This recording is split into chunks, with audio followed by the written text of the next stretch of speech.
The following presentation is a production of Ride the Wave Media. It's the Best Birth Podcast, where we interview experts that elevate you as you prepare your heart and mind to have the best birth. Each episode will interview professionals so you are prepared for pregnancy, birth, and postpartum. Our experts will build your confidence and empower you to trust your intuition throughout your pregnancy. This audio is taken from videos on YouTube. Watch the entire episodes on YouTube at Birth Made Mindful. You're listening to the Best Birth Podcast, and we're here today with Ange Lineback. She is a licensed clinical social worker and is going to walk us through everything we need to know about navigating the postpartum period. Ange Lineback, a licensed clinical social worker, grew up in Salt Lake City, Utah, and received her bachelor's in health education and promotion at the University of Utah. Ange attended Portland State University for her master's in social work. Ange has worked with veterans, the homeless population, families, couples, children, geriatrics, and on the behavioral health unit. She loves traveling and experiencing the world. Ange loves learning and has an ongoing reading list. Ange works to create justice-centered, healing, empowering, and inclusive spaces. Welcome, Ange. Thank you for having me. We're so excited to get this conversation going. And both Jen and I feel like it's kind of born out of our own experiences having babies and not really feeling prepared for everything that can happen psychologically, socially, emotionally in our bodies and in our families after we have a baby. So we just want to jump right in. What led you to this line of work? Happen chance. I was looking for a job and when I lived in Portland and ended up working, it was a maternal services and support. And we did maternal care, so anywhere from pregnancy through 3 months postpartum. And then it transitioned to infant case management. So that followed baby through a year. And I loved it. I did not think I was a kid person. And then I had that job and was like, this is amazing. And just was addicted. And then have just tried to stay in the field since. Well, we're so happy that you continued with that addiction so that you're here to share with us everything that we need to know. Essentially, I want our listeners to kind of get a sense of the different types of things that can happen postpartum. I know there's postpartum depression, postpartum anxiety, postpartum psychosis. Can you tell us a little bit about what we're going to expect? Yeah, so the first thing I just want to really clarify is that this can also happen while you're pregnant. When we say perinatal period, that's really anywhere from conception through research changes, but essentially like 5 years. Postpartum, right now I think that they're at a 2-year window. And so you could experience depression, anxiety, some of those things during pregnancy, and they could go away after birth, or they could get worse. So yes, there are a ton of different diagnoses. Everybody is very worried about postpartum psychosis. It is very rare. It is scary when it does happen, which is why it's really important to see specifically trained providers. Most likely people will experience baby blues after birth. So they will have birth and then they will have birth. Mm-hmm. Yeah, and then they will, for the next 2 to 3 weeks, maybe experience some like sadness. It's hard to say, right? Because you have just had a baby and gone through a very like intensive thing. And so I would think that a normal response, like if anyone had surgery or something like that, right? It would be like, oh, I'm stuck in my bed and I'm sad and I'm lonely and all these things. But the worry is if this continues on after 2 to 3 weeks, or it is totally debilitating and persistent and disruptive, that's when it becomes concerning. If you notice a change in, and again, this is silly because you have a newborn baby you're caring for, but like if you notice a change in your sleep schedule, like sleep is so important. So I know that people get up and feed and do all of these things, but coming up with a plan to make sure that you're getting enough sleep is going to be my number one recommendation for everyone. But like if you have a change in hygiene, or you have no motivation to get out of bed, or it's a lot of the like postpartum depression, anxiety, things like that can look similar. And so again, trying to find a provider that understands the nuances between like anxiety or postpartum OCD or PTSD are going to be really important. But it's as a partner, I guess, or person who's helping the birthing person to watch out for giant kind of those giant behavior changes are the most obvious. Some other things are like gatekeeping around the baby. So like, I'm the only one that can hold the baby and keep them safe. Even partner, like you don't want them to watching the baby when they sleep, like obsessively watching the baby when they sleep, things like that. I have to share, when I had my first son, we loaded up in the car, and I think I was just going to pick up something at Kohl's. Maybe it was like an outfit. But we passed a man who was homeless on the side of the road, and I just started bawling.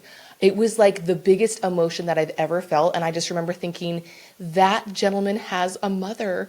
And I was so emotional. I was so sad. And I remember thinking, this can't be natural. And the feeling passed pretty quickly, but I do remember like that distinct element, emotional sadness, just like realizing like, I'm a mom now and that man has a mom somewhere. I love that helped you empathize more. That's amazing. You often hear intrusive thoughts that come with postpartum anxiety or depression, or maybe any type of depression. And you mentioned sleep. So is sleep more correlation or causation, or there's probably a lot of causes? Anyone who does not sleep, right? Whether you have a new baby or not, is at some point going to break, right? Like that's one of the like torture things that people use, right? Is lack of sleep. Now you add trying to recover from a big like body transition plus caring for a little newborn. And if you're also the food source, like there's so many different levels to that. But sleep is the number one key. That's one of the first things I ask is like, how many hours of sleep are you getting in a 24-hour period, and how many of them are consecutive? Because you need to be able to go through the sleep cycles to get rested. It can't just be like, oh, I closed my eyes for 3 minutes and now I'm great. And I think that there's this idea of being super mom or super parent, and you've got to be on 24/7, and it's just not realistic, and it's going to burn everyone out and cause a lot of potential mental health concerns. My friend said she was having hallucinations her first year because of sleep deprivation. And she really found herself in a place lacking that support because she had oversupply. So she was pumping in order to help the milk come out at a normal pace for the baby, and then washing all the bottles, and then the baby was sleeping, and then you clean up and you do it all again. And so she just couldn't find the time to get the sleep. And she said that she prepared so well for her birth and her pregnancy and all of those things. And then at 6 weeks, when her midwife was gone, her life fell apart, is what she said. How can we have that preparation before we get there? Yeah, it's such a common story. Oh, I read all these books about pregnancy and childbirth, and then I had my baby, and then they were like, bye. And you're like, now what? And I know that there are books, right, like the first year and things like that, and I definitely recommend those. Having your community in place is really going to be key, and a lot of folks that I work with have moved to Utah, or maybe their like family is not as available to help, or they're still building their support system, and so it can be very isolating and lonely. And I think that the biggest thing is to find even just one or two people that you feel very comfortable with, which is scary and hard. You potentially are going to be sitting there with like your boob out and at your worst, right? Trying to recover and make sure you're doing on top of all of these things. Or you may be feeling great and just need to get out of the house, or like there's so many options, but you just want to have someone that you feel comfortable saying, hey, I need this. Yeah, trying to pick your person. Yes. Selecting a friend, selecting a family member, somebody who can be your go-to. I remember in the births of some of my friends where I have decided I want to be that person for them. Like I want to check in with them often. I want to bring them the meal, just show up on their doorstep and leave that nursing bra or whatever it is they need at that time without any expectation that they're going to entertain me or spend time with me, but just making sure that individuals know they have a network, they have a community, they have people that love them.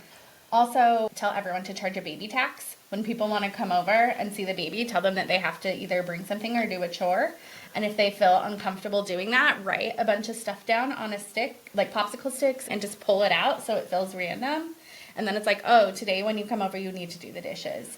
Or I need you to bring us dinner or diapers, or I need you to take us out for a drive, or just something like, oh, you want to see the baby? Okay, well, I need something too. Or if you're comfortable enough, like saying like, hey, can you watch the baby? I'm going to go shower, right? Like you don't need to entertain everyone when you have a baby. That's not your job. I love that you mentioned putting those in place beforehand. I feel like that's the key, is just trying to have some sort of a game plan in preparation for it. Even if you do have flexibility beyond that, at least you have a starting point. What would you say to having a therapist in place or someone before you deliver the baby so that that is in place? I think it's a good idea to have support. Not everyone is going to need therapists after. Obviously, I'm biased and think everyone should have a therapist, but I know that's not for everyone. So I think just knowing where the resources are and how to find someone, but I definitely don't think it hurts to have one. And then I know all my therapist friends are going to punch me for this, but then let them cancel, right? Like, it's better to have an appointment a couple weeks out and then know, like, okay, I'm doing okay, and cancel. Or maybe push it out further, because people think, oh, the first 6 weeks. And it's like, okay, well, actually, like in 3 months, if you have to return to work, that's a huge spike often in mental health, or when people are weaning or having change in breastfeeding, another huge spike. And so people think that postpartum depression or any of these mood and anxiety disorders appear only within that first chunk of time, but they can really appear any time in the first year to 2 years. I was a teacher, so I was off for the summer with my first and then went back to school. And that's when it all felt like it was falling apart, because it was, okay, I've been a teacher before, but I've never been a teacher with a baby, and just all those changes in my support system. I am not an expert on this, but there are a lot around the mommy brain and how the hormones and chemicals alter our brains to get in these like protective other things as well. And again, it's not my specialty. There are a lot out there that really understand it way more than I do. But like the hormone changes and neurotransmitter changes that come with it that increase maybe some empathy, or bring up like, oh, this happened in my childhood, or, oh, I want to make sure this doesn't happen to my child, or, oh, this is someone's kid, someone has a mom. Jen, when you went back to school, what were some of the things that you did so that you felt more like yourself, you felt more regulation, and that there was a light at the end of the tunnel? That's a great question. I just remember it being a dark time. I would come home from work and I would keep the lights off and I would just watch shows. And then I realized kind of those signs that I wasn't as happy or on top of things. And that's when I sought out even just a general health care provider. That's what I sought out. And I was away from family at the time. My team of teachers wasn't as supportive. So I went to the doctor and they did go through that screener questionnaire. I know it's not ideal for everyone, but it worked for me in my case to identify that postpartum depression. I did get on an antidepressant and that seemed to help. I also tried to go on a walk every day and just get out of the house, even though I didn't want to, and just finding ways to remember what I did before pregnancy and still try and continue it in a small way in postpartum. I love that. I love that. What other recommendations, Ange, do you have for us? Just like kind of some basic coping skills or things that we should be integrating into our postpartum care? I have some ideas, but I also wanted to share with you that the Department of Health and Human Services has these really awesome magnets or handouts, and they use an acronym. It's called Sunshine, and I'm just going to tell you what the words are. So this is what they recommend for just extra helpful tools during pregnancy and after birth. So it's sleep, understanding, so getting help, nutrition, support, humor, which I'm a big fan of, information, right, so doing your screenings, nurture, so taking care of yourself, and exercise. And so you hit so many of those just right on with all of the stuff that you did. I also just want to talk about like some things that if you are in those moments and it feels too much to get out, ice is a huge thing. So like holding it in your hands, rubbing it on your wrists, or like right here on your neck where you can get it, like all the blood pumping. Or like I had one person who was having anxiety around breastfeeding, and so they put like a cold washcloth on the back of their neck when they fed, and that seemed to help kind of regulate them. There's also the 5 senses. So having like 5 things you can see, 4 things you can hear, 3 things you can touch, smell, and see. And if that even feels too much, just pick like one color and just name everything that you can see with that color. Humming. If you're like really having a panicky thing and can't catch your breath, humming is going to force your system to re-regulate. And it's kind of silly. And it's also really awesome if you have other kiddos. Ice and humming and some of these things you can do with them and teach them kind of how to self-regulate as well. And so then everyone can do it. Some of my favorite things when people get really overwhelmed is to put on music and have like a little dance party. If they're overstimulated with noise, put in earplugs if they can, or headphones, even if it's just one, just to try to reduce it. I have a lot of moms who will set a 3-minute timer and just go like hide in their closet for a few minutes just to re-ground. There's all sorts of really awesome things that people can do that are going to vary on what their lifestyle is. I love that you mentioned these ideas and having a place to capture them so that you have them when you need them. My friend said when she was in that state of not sleeping as much, she felt like she needed to be rescued. But if you're in survival mode, you can't always climb out of the hole by yourself. And so having those on hand when you don't have the bandwidth to access them is so great. One that I heard too was to brush your teeth with your non-dominant hand, and it kind of just resets your brain to be in the present instead of on autopilot. I feel like I would drop my toothbrush in the toilet. A lot of these suggestions seem like we are changing our physiological state. This is a really easy way to reset your nervous system. Just like Jen was saying, and Ange, like some of those suggestions of like using dance, using movement, kind of like changing how your blood is circulating, doing a couple jumping jacks, probably not right after you have the baby. But, you know, like if you're a couple months out and you're feeling that anger or frustration or you're completely underwater, getting our bodies moving in a different way, an automatic reset in a way that's really helpful. Also, you just brought up rage, and I just like, oh my goodness, the postpartum rage. My biggest like thing with that is like you are not alone in that. I mean, in any of it. But like, it's okay to feel angry. It's when you start to have those really intrusive thoughts that it gets scary. But postpartum rage is becoming such a thing, and I think that that's really a clear, like, you need a therapist. Like, let's process through some of that. I run a group called the Mommune, and it's a group of moms that come together, talked about the need for community in their perinatal experience, and joke around that we need a commune so that we can like rotate sleep and things like that. So it's morphed into the Mommune. We do activities, and one of the ones we did was rage, and we talked about rage, and then we talked about like how we process it. And I don't recommend this because it's not always healthy, but we did it in a way that it was, and we processed out and had people write on dishes, and then we had them smash the dishes. So we made like a little rage room in the parking lot and let people go out and throw them. I don't recommend like hitting or violence, right, for a rage expression. But I think it was really good with the processing piece. What is making me feel this way? How do I express it? If you are having rage, it's, again, something that you need to talk to your partner, talk to a therapist to really get to the root cause. And again, make sure you are eating and sleeping. And learning how to express rage. So you mentioned like, taking that thought, writing it on that dish and throwing it. You could also take an egg if you find a place that, you know, will allow you to toss some eggs, probably not at somebody's car or house, but having that action, that physical force of like getting it out of your system, like allowing the emotion to leave your body. Yeah, I know that everyone recommends soothing music. I'm like, put on an angry song and dance it out.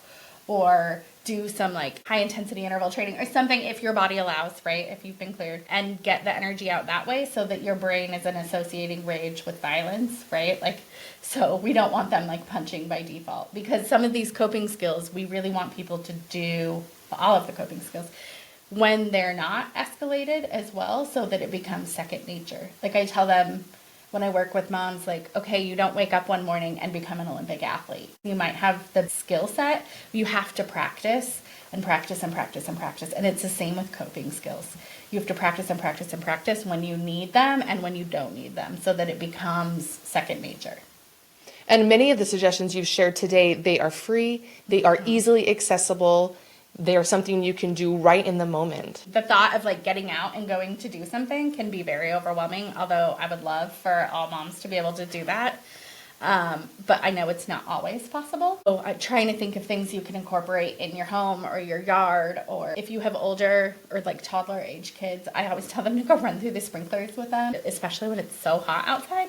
Like that's a really fun reset, or like go jump in the snow pile or something, because that's going to force you, as well as going to get some of that movement and energy out, and it's also going to be a cold shock to your system, which is going to help you re-regulate and the kiddos re-regulate. We've talked about sleep, hygiene, and rage. Are there any other signs we should be watching for with this postpartum depression or needing help? Isolation is going to be a huge piece, and I think that that's where it gets really tricky if folks are already kind of isolated. Like during COVID, that was a big thing. So trying to make sure that there is at least one person outside of the home that can support.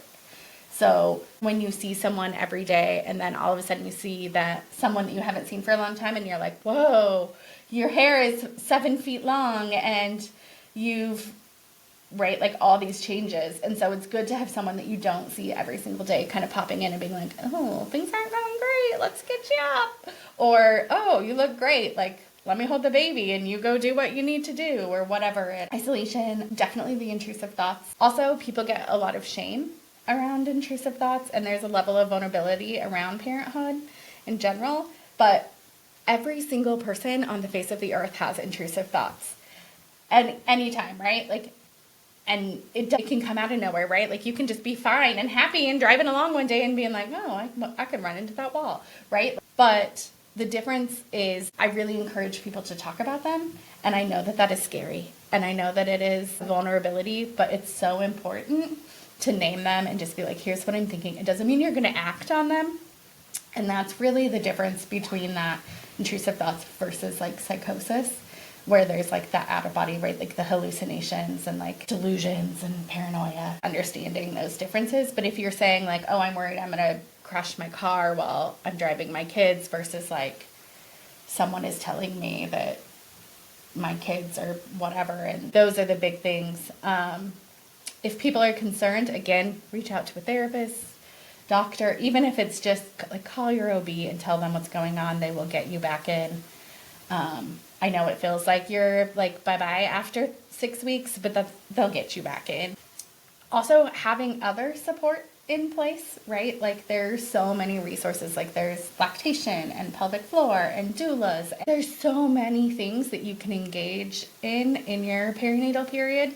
And the more eyes on you, the better. This feels so important. Everything that you shared gives us the hope that we can create a community, we can look to our resources. Mm-hmm. You spoke about the Mommune. Mm-hmm. Are there any other national or local resources that we should be looking for? Yeah, there's all sorts of really amazing things. So Postpartum Support International is a big one. They are the biggest like trainers for folks who want to specialize in perinatal. So they do trainings for psychiatrists, doctors, therapists, doulas, and really anyone, childbirth educators. So there's that as a resource. They do a training. We're actually going to have one focused on paternal mental health here in the fall. And so that's exciting. So they have that. They also offer free virtual support groups on almost every topic imaginable. And if they don't have one that's very specific to you, they will create it. And it is a free resource. It's amazing. Utah specifically, there are free resources for support groups through several mental health agencies. You can find a list of those at, I believe, psiutah.org has some, but also this Department of Health and Human Services runs a website, the Maternal Mental Health Referral or Resource Guide. I will send you the information so people have the link. But it essentially is folks who have been trained can input their information on this site, and it is a local resource. So you can put what you need, like, oh, I need a therapist or a chiropractor, and your zip code and your insurance, and it will pull up providers in your area that have the training. And it's awesome. Postpartum Support also has that. Psychology Today also has a filter for perinatal, so that's an option too if you're looking for a therapist. In your bio, you mentioned that you're an avid reader. Do you have any favorite books on this topic that we should look to? Oh, there's so many. My favorite book that I think everybody should read is not perinatal specific, but it's called Real Self-Care by Pooja Lakshman. And it talks about how self-care is not just bubble baths. like literally on the cover, it's like not just bubble baths and crystals. It talks about how setting time for yourself and doing boundaries. These are the things that are really going to impact your self-care. And I love that. So I would highly recommend that. There's a book called There's Some Moms Worse Than You or something like that. Have you seen this? And it's like animals. I read it to the moms like a story time. It's amazing. You were not alone in that. I just love it because it's like not everybody or person or thing is meant to be this like snuggly maternal thing, even though that's what society says. And that's just not how everyone experiences it. And that's okay. And so I love that book really just like, it's okay if you want to throw your baby at the enemy for a minute. Just don't really, but it's okay if that fleeting thought is like, I'm not loving this as much as everyone said I should. That's okay. Yeah, those animal moms can give us good examples. Yes.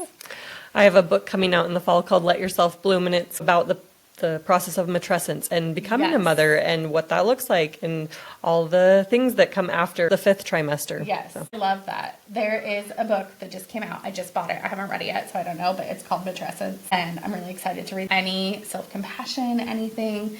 There are just so many wonderful books. In one book by Ina May, she says, Oxytocin has been called the hormone of calm, love, and healing because of the kinds of feelings it causes in the mother and the interactions with her baby that often trigger its release. So remembering that oxytocin is probably what got that baby here and needs to be reignited with our babies.